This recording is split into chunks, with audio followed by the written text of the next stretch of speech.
अस्सलाम वालेकुम दोस्तों।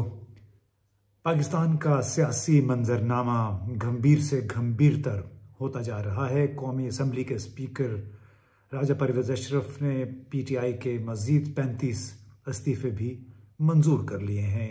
ये बकौल नाक़दीन के पीडीएम का पीटीआई के लिए एक और सरप्राइज़ है। लेकिन सवाल ये है कि क्या वाक़तन ये सरप्राइज़ है या एक ऐसी ब्लेटेंट हरकत है जिससे ज़ाहिर हो रहा है कि पीडीएम की हुकूमत इस वक्त बौखला के उन्होंने मार्जिनलाइज करने की कोशिश शुरू कर दी है पीटीआई को।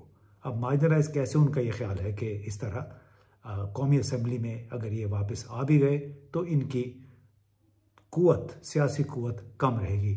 लेकिन सवाल ये है कि क्या पीटीआई के ना होने से या कम अरकान की वजह से अगर शहबाज शरीफ साहब को एतमाद का वोट लेना पड़ गया तो वो उस पर काउंट करेंगे या नहीं, क्योंकि असल मसला तो शहबाज शरीफ के लिए कम से कम 172 वोट, 172 अपनी हिमायत में आवाज़ें इकट्ठी करनी है कौमी असम्बली के अंदर।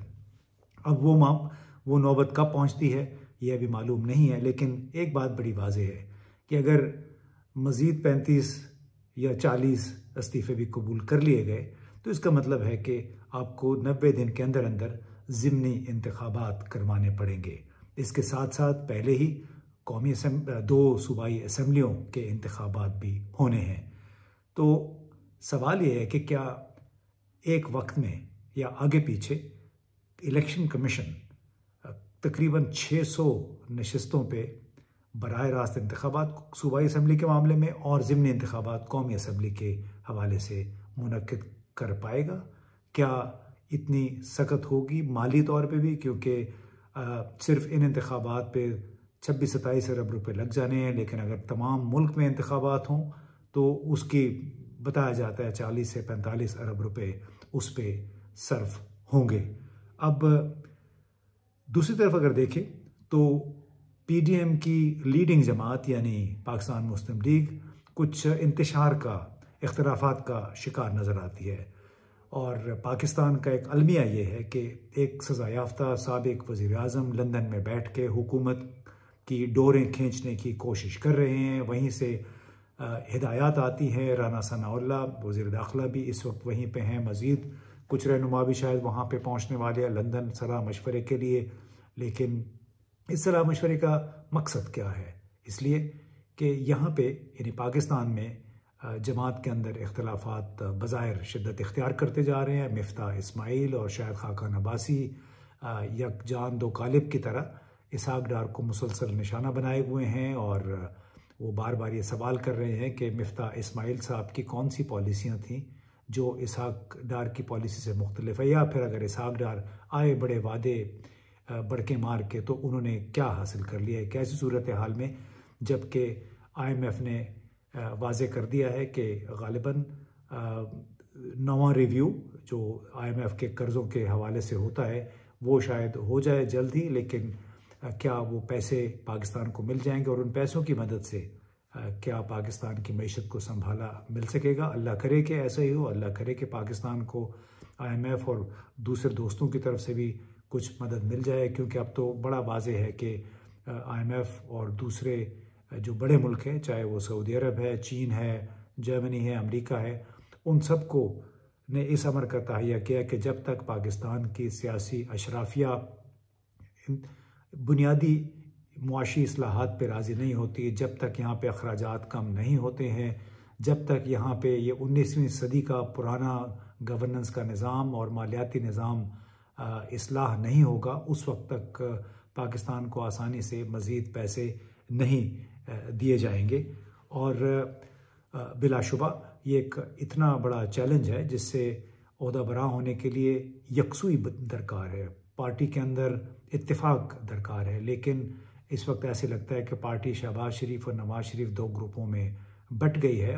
ज़ाहिर है शहबाज शरीफ साहब की तो ख्वाहिश नहीं होगी कि वो नवाज शरीफ साहब वापस आए और इनकी जो राजधानी है वो मुतासर हो। वैसे भी नवाज शरीफ साहब अगर पाकिस्तान आएंगे तो पहले उन्हें जेल जाना पड़ेगा। जेल जाके अपने केस को दोबारा एक चैलेंज करना पड़ेगा, उस सज़ा को اور سوال یہ ہے کہ کیا موجودہ صورتحال میں عدالتیں اتنی ایک ٹاکسک صورتحال بنی ہوئی ہے، موجودہ حالات میں کوئی بھی عدالت اتنے آسان طریقے سے نواز شریف صاحب کی سزا کو معاف کر پائے گی؟ اس پہ اثر نو اگر جائزہ لیتے لیتے بھی کچھ ٹائم گزر جائے گا، تو کیا نواز شریف اپنی لندن کی آرام دہ زندگی چھوڑ کر یہاں چند دن جیل میں گزارنے پہ تیار ہیں؟ اگر نہیں ہیں اور وہیں سے بیٹھ کے انسٹرکشنز دے رہے ہیں، تو اس کا مطلب ہے کہ پارٹی دو عملی کا دوغلی پالیسی کا شکار رہے گی۔ اس کا براہ راست اثر اس کے ووٹ بینک پہ پڑے گا۔ ووٹ بینک پہلے ہی بہت متاثر ہے، کیونکہ پی ڈی ایم کی حکومت میں جس قدر مہنگائی ہوئی ہے، وہ اس مہنگائی کا کوئی مثال نہیں ملتی۔ حالانکہ انہی جماعتوں نے پی ٹی آئی حکومت کے خلاف مہنگائی کے حوالے سے بہت ساری تنقید بھی کی تھی، دھرنے بھی دیے تھے، جلسے بھی کیے تھے۔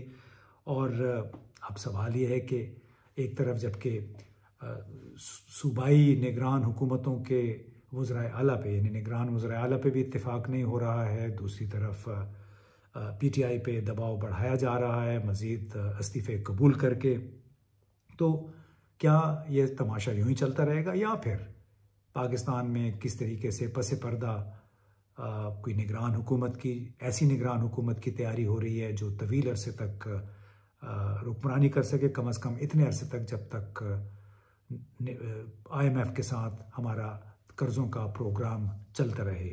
ایک بات البتہ ضرور ہے کہ شاید پی ڈی ایم کی حکومت کو بھی معلوم ہے کہ انتخابات ہی اس وقت جنرل انتخابات ہی صورتحال کا واحد حل ہے، اسی لیے انہوں نے اپنی فیس سیونگ کے لیے پی ٹی آئی کے مزید استعفے قبول کر لیے ہیں۔ اس کے بعد اگر اور استعفے بھی آ گئے تو ظاہر ہے پھر کوئی جواز نہیں رہے گا جنرل الیکشن نہ کروانے کا۔